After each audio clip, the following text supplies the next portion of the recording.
I'm delighted to say we've got to kick things off. We've got an old, not that old, but a friend, an experienced friend, not an old friend, a friend of the show, and the head of growth for Photon Engine, the wonderful Mr. Mark Val, who's going to come in and open the track. Mark, how you doing? Doing fantastic. It's good to see you, Chris. It's been a while, while, hasn't it? I know. What you're going to say is I'm a lot thinner, aren't you? You can't actually see me for some reason. There's a shadow there. I don't understand that. Well, you should know that the light has to come from the front, not the I've obviously not got my selfie stick. It's getting darker earlier here. Usually I can get away with the lighting from the windows. That's totally fine. But yeah, we're now at 600,000 developers and still growing at Photon. And yeah, it's been 15 years now of building multiplayer games. So it's wow! And you don't look a day older. You don't look. Neither of us look a day older than we first met, Mark, 15 years ago. That's the great. That's the great thing. That's the miracle of games. Anywho, I'm not gonna. You don't hear me chatting with Mark. We can do that over beer at some point. I'm gonna let you deliver your speech about hyper-casual games and real multiplayer and marriage come true. I believe that's the title. It's a good title. Yeah, I should share my screen, right? Are you ready to launch into that? Yeah, share your screen. There we go. All right. Let's have a look. Look at that. That's very nice. You've put our logo in and everything. So I'm here in the background. If you need, I'll come in with some questions stuff at the end, but I'll let you crack on now. If that's all right. Yeah, fantastic. Let's do that. Okay. So if there's anything, just jump in. Don't hesitate. So thank you, everyone. So yes, my name is Mark Val. So I've been in the online industry for a bit more than 20 years. I both build studios for Unity, but also Ubisoft, and also grew PlayFab from zero until the acquisition by Microsoft, a live game operation platform. And now at Photon Engine for the next leg of gaming, because definitely multiplayer, as we heard many times today, the metaverse is growing, and multiplayer games are growing as well. And definitely it does have an impact on our market, since most of the grossing games that are actually making a lot of money are multiplayer games. So all of the games that have a heart are games that are multiplayer. Those are half a heart. They have live game operation, you can have friends, chat with them, things like that, but it's not real-time connection. And the talk today is about hyper-casual games. So what we can look at is where are hyper-casual games, and as you can see at the bottom, they take a large part of games that are downloaded every year. So the question is, if they have the majority of games, why aren't they in the top of these games? So definitely what we can define is that they don't necessarily have great retention or conversion, and multiplayer very much help in those sense. And that's what we're going to investigate today, and how we can do it with hyper-casual games. But first, let's look at the origin of hyper-casual games. So the first branded hyper-casual games on mobile was Flappy Bird, made by Don Nguyen, which is from Vietnam. And I met him in 2014, and very humble. And definitely, like, his goal was to create a game that puts a smile on the face of people, that everyone enjoy, but definitely a game that is super easy to play. And his mindset was that you have to be in a bus and have a hands up, holding the rail, and still being able to play your game. So really, it was just one input with your thumb, and that was the whole mindset of the game. And then making it a bit funny, and there you have it. You have Flappy Bird. Yeah, keep it simple. If we look at Nolan Bushnell, what he did at Atari, that was the mindset of all the games from the 80s and started with the 90s. Just keep it as simple as you can, so that people can get hooked and talk to their friends and make them come. And that's what happened with Flappy Bird. People got hooked, and and every good and bad ways. So Flappy Bird went all the way up to 50 million downloads, and that is just in a few months. And that was too much for Don. He wanted to have a positive game that makes people happy, but in the end, everyone was frustrated, all the way to Ice-T. So when you reach a game that is so viral that everyone talks about it on the news, but also on Forbes, on the Business Insider, everyone was talking about Flappy Bird. But then, since he is the master of his own game, he decided to shut it down. but still it's a very good impression about what is hypercasual all about. And in terms of multiplayer games, well, there is actually multiplayer games that are hypercasual. So you can think about Agario and obviously Slither.io. So anyone today can go on their browser, type any of those two names and still play. These games had, hundreds of millions of downloads, both of them. They were extremely popular. They were, for example, for Slither.io, the most searched game of the year. Think about it. That's how big it was. Like super easy to use. Anyone have a browser can play the game and then just move on forward. There's 200 to 250 players at the same time. And then it went on mobile, and it was on top of the mobile store for a very long time. And still today, you can see it from time to time pop up as being at the top of the most downloaded games. So definitely extremely popular. So what happened with .io? So that's the extension name. And then what we had was tons of .io games. And still today, they are everywhere. But there is a major issue with the majority of all of these games is that they are fake multiplayer games. So it means that they use bots to mimic players. And the whole point is to improve retention, because when you start a game and you see other players, right away you have this feeling of, oh, I belong in there. I want to beat these people. I want to, if they are able to do it, I can do it myself.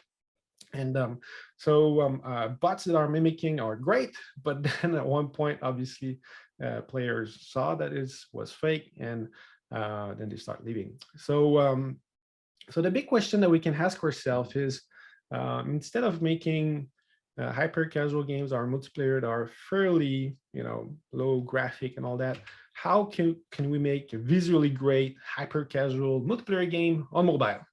And for the many years that I've been at PlayFab, but also at the Photon engine, I pretty much received the same thing from everyone, which is it's too hard. I prefer to use bots only.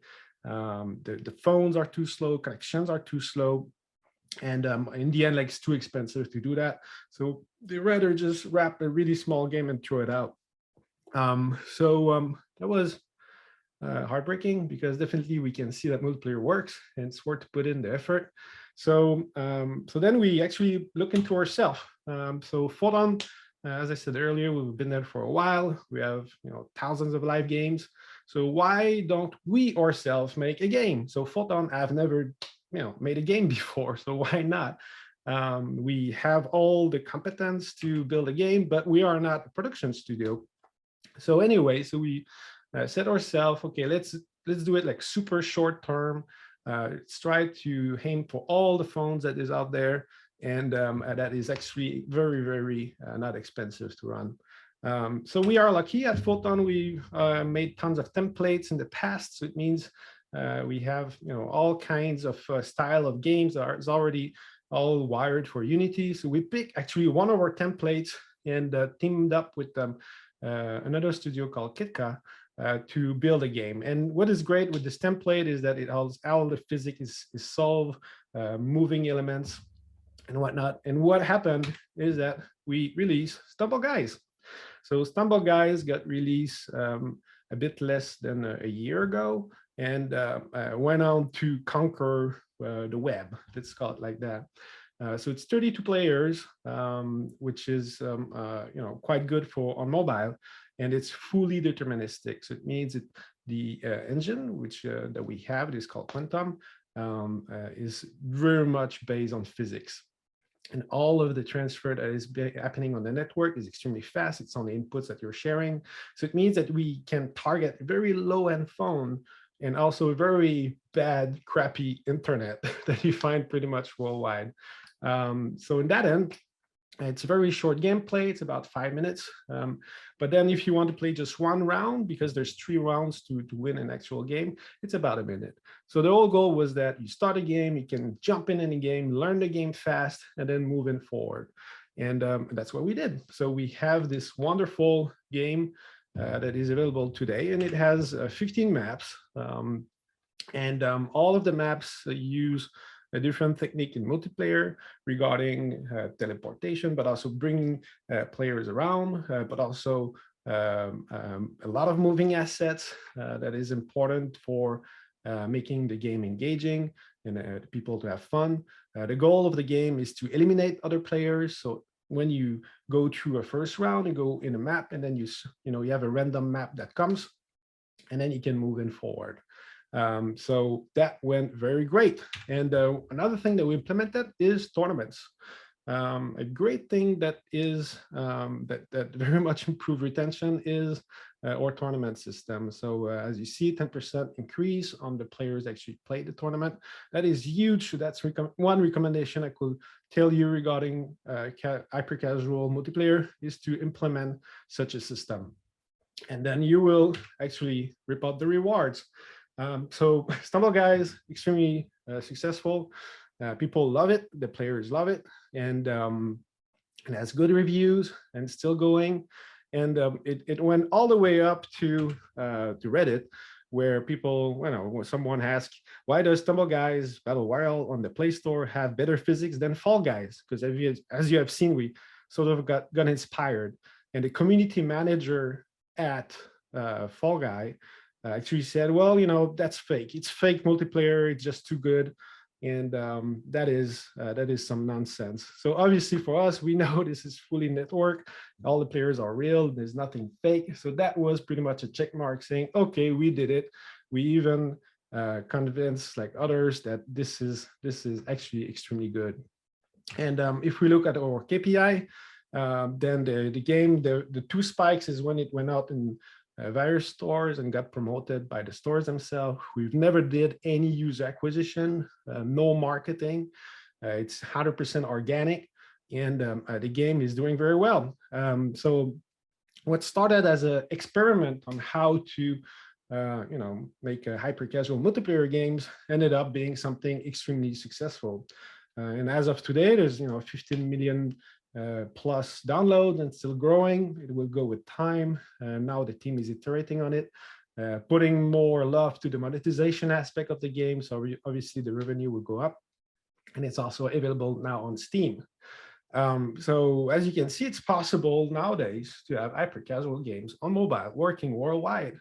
And the majority of our users actually are in areas that have very bad latency. I'm talking, like Philippines, but also Vietnam, India, and the game plays very well as well. The players are happy, so it's entirely possible for you to do the same and use actually the same template that we have because it's available on the website. So the question you have to ask yourself, if you have never did any multiplayer game in the past, is when to implement multiplayer. Where do you start? So multiplayer is one of the aspect that you have to implement very much at the start. More than often there's single player games that comes to us and say, hey, I want to make my game multiplayer. Where do I start? Unfortunately, you have to rip off a lot of the codes because the objects that you have moving in your screen, you want them to be networked. And to do that, you have to think about it from the start. So as usual, plan and define what you want to do as soon as you can, and then move forward. So now I'm going to go through a few tips. There's a lot of content, and we have quite short time, but let's try to dive and give you as many tips as possible. So obviously, your goal is to bring the players together. As you see at the bottom, that's actually Pokemon Go. So it's either physical or in virtual or in the metaverse, doesn't matter. The point for you is to bring the players together. As for us and the Stumble Guys, you can sit right away in the lobby and you have interaction with the players right away. The idea behind it is the power of agglomeration. The more people you put together, the more people feel that they belong to something. And that's the key here, is that the players have to have this intrinsic value regarding the game, that they feel not only that everyone is equal, but you can talk to anyone. It's also a good way for other players to teach the new ones how to actually play. So the power of agglomeration is the 80-20 rule, which is that 80% of your players will be in 20% of the space that you have, and then other players would be around. So definitely you want to bring multiple modes. There's different characters, psychologies of the players, and you want to give a little bit for each of them. You can look at the zip flaw in terms of your analytic to define which areas in your game that actually attract more players and how we can bring more love to these areas so that they stick more, to bring more players after that. So it's a good way to go forward. And obviously you have to own your community. When I say own your community, it means that on the web, yeah, you need your own Reddit page, you need your own forum so that your conversation regarding your player doesn't go elsewhere.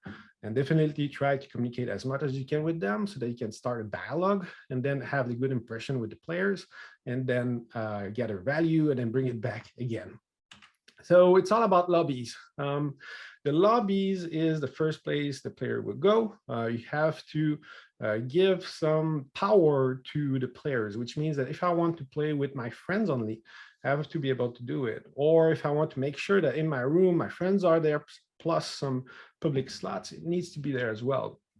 And you need to be able to report players that are behaving bad because it ruins the game for many. It just takes one troll to ruin a game of 64 players. And then, you know, you need a way to either squelch, kick him, and definitely being able to report that player.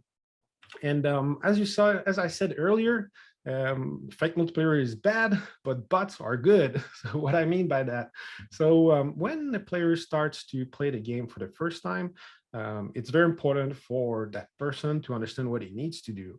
And if you take that player and put him right away against others, which have, you know, higher skills, it can be very, very, you know, hard and find that he just cannot do it. So the best way is to use bots and actually have an onboarding process so that the player finds it easy. Because there's that rule in multiplayer where obviously you want the players to win a lot, but not too much. So if you make them win too much, they're going to actually leave. So it has to be hard at one point. But at the start, it has to be easy enough so that they understand the game mechanics and then can move forward. And bots can be used at many ways as friends, co-op, but also to replace players that left the game, and then you want the bots to replace him. That's another technique. So in short, you should keep the player engaged, and the bots does a very good job at that. Even as I said earlier, games that rely solely on bots is not the way to go. You need to create a community, so you need actual real players to improve your various metrics for monetization and also for conversion rate. To higher paying players, and definitely for retention. And matchmaking is often the place where people put less energy, and this is the place where actually you should put a lot of energy. Matchmaking can be automated, it can be filtered, it can go by team size, it can go by score, by range, you can use mathematics of true skills or ELO scoring in terms of creating a bell curve of what is the sweet spot, let's say, to be matchmade with the various players. And the point of matchmaking, again, is to find players that are pretty much as good as you so that you can have fun with, and it's a bit hard. You win sometimes, you lose sometimes. And the whole point is to have, you know, this habit of going and knowing that you're going to have the fun. And as you do your matchmaking, sometimes there's just no players, and you know there's no players to play around you. So you need to expand that search. So every 7 seconds, you're gonna search more players regarding the score or maybe the area around you, so that you have, you know, maybe some higher latency, but still your networking algorithm will be able to compensate for that. So very much you have to think about matchmaking as one of the key aspects of your game. And when the game goes, there's multiple games, like for example, here Call of Duty or Battlefield, where there's an imbalance in the team itself, where, you know, like a team is much better than the other one, and those matches usually last about like 30 minutes. In case of hyper-casual games, obviously it's shorter, it's 5 minutes or so, but it's totally possible in two opposing teams that player starts to leave. So you have to rebalance those teams. So obviously, if it's a competition with leaderboard, you might not want to compensate, but when it is a public game where everyone can join and have fun, it's very important to rebalance those teams and manage the players in a proper way. And then we have cheaters and hackers. If you want to do a peer-to-peer game, which is a lot cheaper to run, obviously, because the simulation happens on the device of the players rather than a dedicated server or a cloud virtual machine. You will have to take care of your players, because when you do peer-to-peer, you can sniff the IP, and then from the IP, you can define a region, and then through phishing in the game, you can understand more about the player, and eventually go all the way down to calling the person, which is what Virtual Vein did many, many times, actually. There's a bunch of videos on YouTube regarding his actions.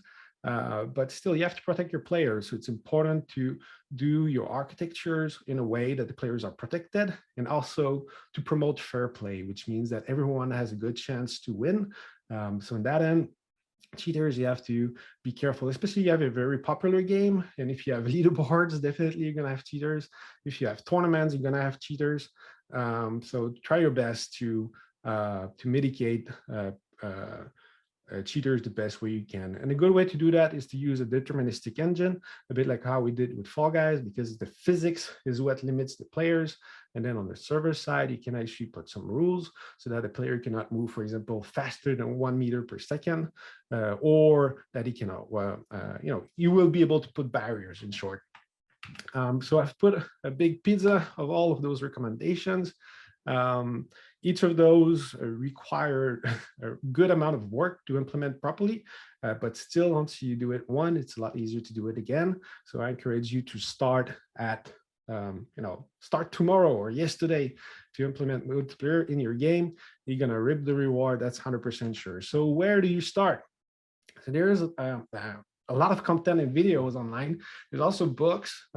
You have to understand two things regarding multiplayer, both how to implement it as a developer, but also how to convert your players so that they become more, engaged in your game and create a habit. So you have to go on both sides to really master how to build multiplayer games. And then if you need inspiration, well, there's tons of it. So obviously you can go in the stores and look what's going on already, but you should look on other platforms as well. So Rec Room is always on the verge of creating the latest one. You can find the Squid Games, obviously, in Rec Room, and a lot of good ideas regarding what will make a player understand the game very quickly and actually engage and wants to outperform other players.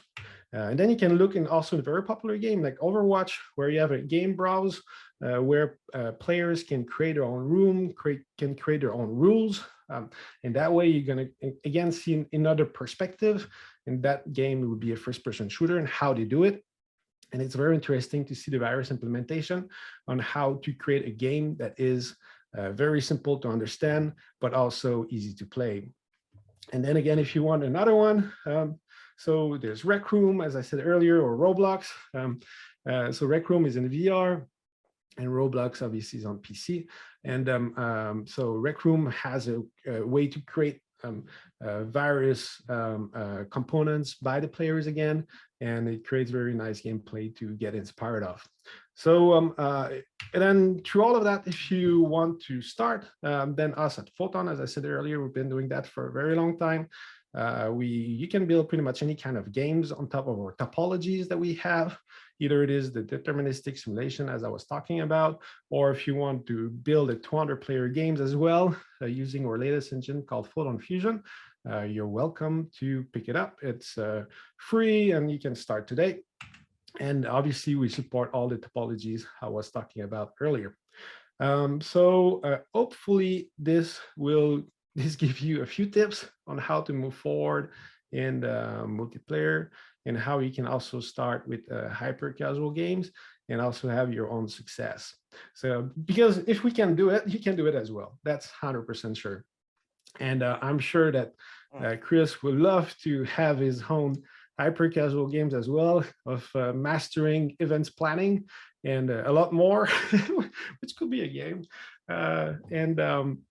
And you're definitely welcome to try. Yeah, I'm inspired. I'm inspired by Stumble Guys. I've got a game called Fight Night. It's very similar. It's a lot of it's a multiplayer shooter. But I know Stumble Guys. It's great. I'm going to be straight onto that after this. I love it. Yeah, I love the fact that the actual Fall Guys are getting trolled by your having better anime.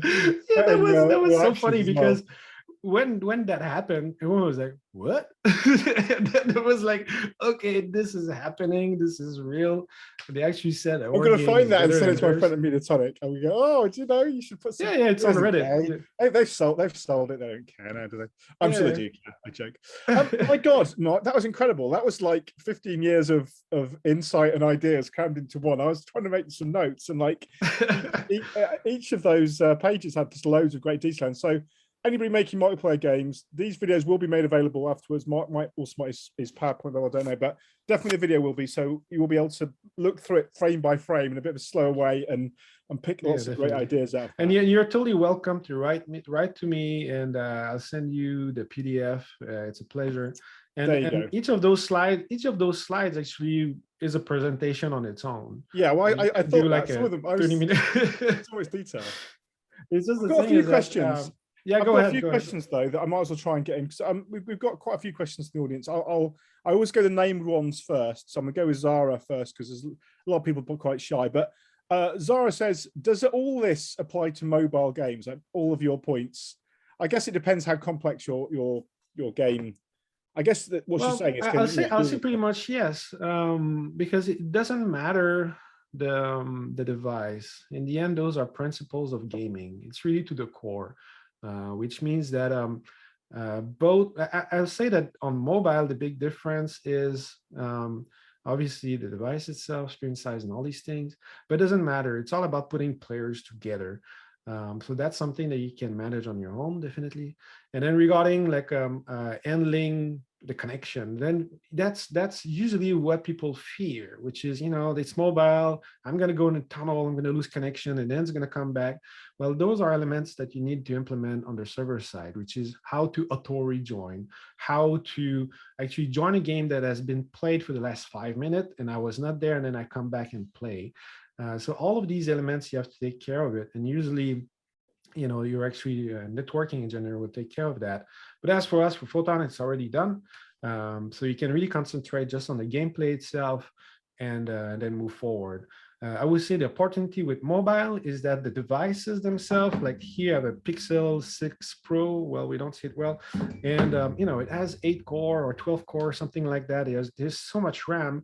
You can play very, very, very hardcore games on my phone. And, I can talk about 5G and all these things, but still on 4G, you have a really good connection and LTE and whatnot. So you'll be fine. Yeah, no, definitely. I remember the old days used to play a bit of an intensive game and your phone used to get a bit hot to handle after a while, but not so much anymore. There's quite a lot of questions here about different things. One question here which is interesting, which it kind of occurred to me as well. I think I may have missed something. The question goes, are you saying that Photon assists with manages matchmaking and cheat prevention, or are those third-party services? I think because you were rattling through quite a lot of things. Yeah, that's right. Are they things that you can handle, or are they things that people need to plug? So Photon has everything from the start. So it means that you can do the whole matchmaking. You can decide to be a host yourself. Regarding cheating, depending on the topology you choose, as I said earlier, you can put some rules on the server side to prevent cheating. And then obviously, if you use the deterministic engine that we have, which is called Photon Quantum, then you already did 60% plus of the work regarding cheating. So in those sense, that's great. You're all set. Yeah. I think there's that kind of ties sort of links to a couple of other questions I'm going to tie together here, which is about who your key audience are. I mean, you've got 600,000 developers. That's a lot, right? So that's that's kind of like a uni-sized developer base. And one of the questions is, what size company do you typically work with? And another is, what's the model? Like, does it vary? Is it obviously? You said you can get the tools for free, but I'm presuming you charge at some point. Otherwise, you're not doing it for charity. So, is it based on usage, or is it like a license fee? How does your model typically work? Yeah, definitely. Those are all good questions. So, Photon Fusion, which is our latest engine, is free up to 20 concurrent user. So in short, we charge per CCU. So depending on how many players you have in your game, that's what you're going to pay.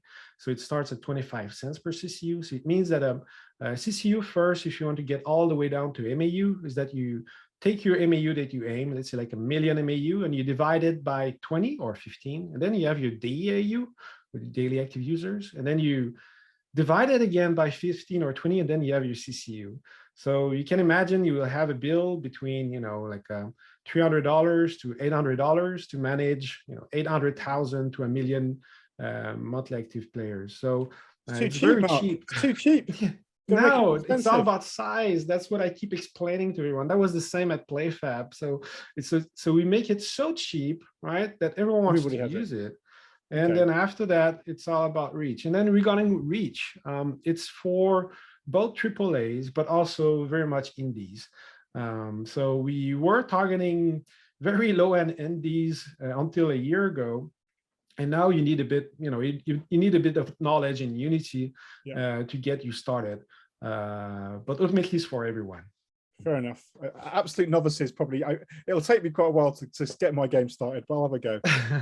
Final questions, a few more, but I'll have to move on. So, this final question I want to throw at you, which I think is quite an interesting question, actually. I mean, because you mentioned a lot about the kind of fake multiplayer, like bots. Yeah, that's right.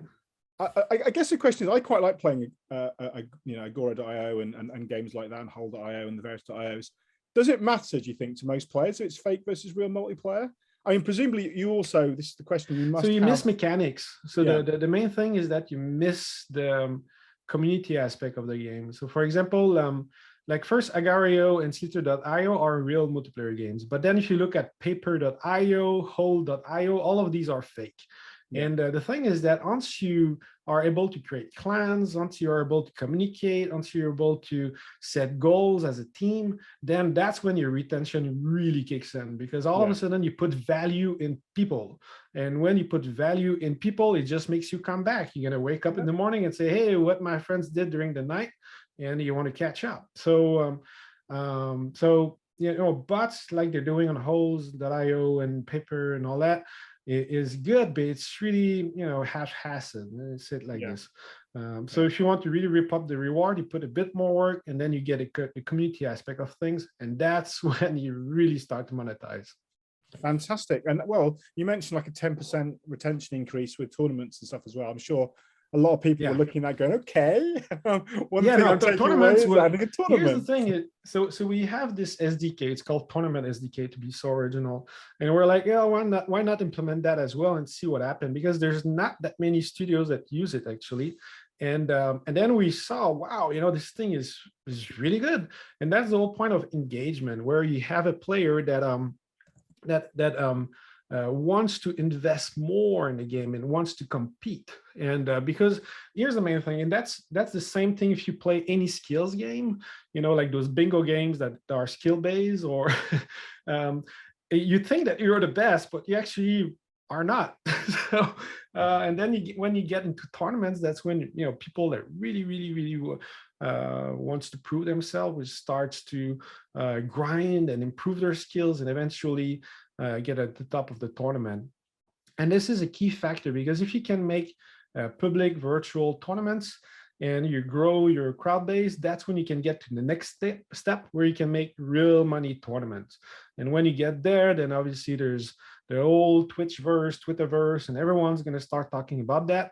And that's what you're going to reach at one point. So so it's a good way to both improve your retention, improve your virality, because people will say, hey, I'm super invested into that, come see me. And then third, it will, well, you're going to make more money. So why not? So that's part of the name of the game. Well, I'm going to have to move on because we're already a bit late. I'm terrible at keeping to time, but that was really great, really insightful. I advise everybody to get in touch with Mark. He's a lovely guy, and obviously he knows his onions there. And so yeah, it seems like this is the way to go, multiplayer. So thank you, Mark. I think, are you coming back for a panel? I don't know. You are later on as well, so I'll see you in a bit. Yeah, that's right.